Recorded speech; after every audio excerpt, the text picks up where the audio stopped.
सुप्रभात बच्चों। मैं Poonam Nijhawan, Hindi teacher, Mount Litera Zee school Jhansi. बच्चों, आज हम व्याकरण का पहला पाठ भाषा, लिपि और व्याकरण पढ़ेंगे।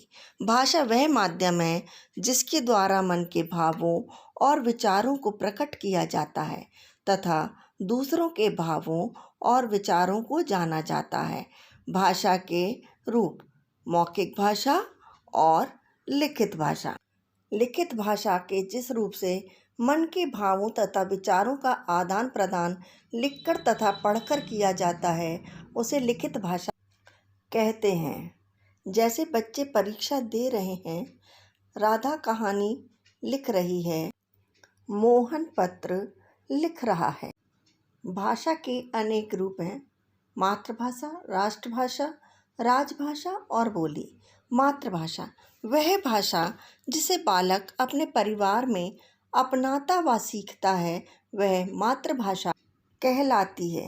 राष्ट्रभाषा पूरा राष्ट्र जिस भाषा में बातचीत करता है उसे राष्ट्रभाषा कहते हैं। भारतीय संविधान में 22 भाषाओं को मान्यता प्राप्त है। हिंदी विश्व की दूसरी सबसे अधिक बोली जाने वाली भाषा है। हिंदी भाषा को संपर्क भाषा भी कह सकते हैं। संपर्क भाषा मीन्स जिसको नहीं भी आता इंग्लिश या कुछ, तो वो हिंदी में हमारी बात को समझ सकता है। लिपि मुख से निकली ध्वनियों को लिखने की विधि या चिन्ह को लिपि कहते हैं। संसार की विभिन्न भाषाओं को लिखने के लिए अनेक लिपियां प्रचलित हैं। संस्कृत, हिंदी, मराठी भाषाएं देवनागरी लिपि में लिखी जाती हैं। हिंदी भाषा की लिपि देवनागरी है। लिपि भाषा का नाम, लिपि का नाम: हिंदी देवनागरी, अंग्रेजी रोमन, उर्दू फारसी, संस्कृत देवनागरी, पंजाबी गुरुमुखी।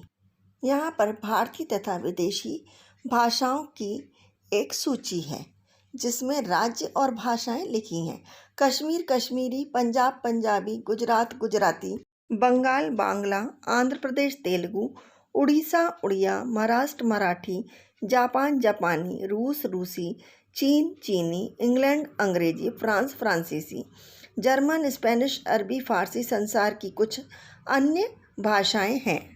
व्याकरण भाषा को शुद्ध रूप में लिखना, पढ़ना और बोलना सिखाने वाला शास्त्र व्याकरण कहलाता है। व्याकरण में भाषा के वर्ण, शब्द, पद तथा वाक्य पर विचार किया जाता है।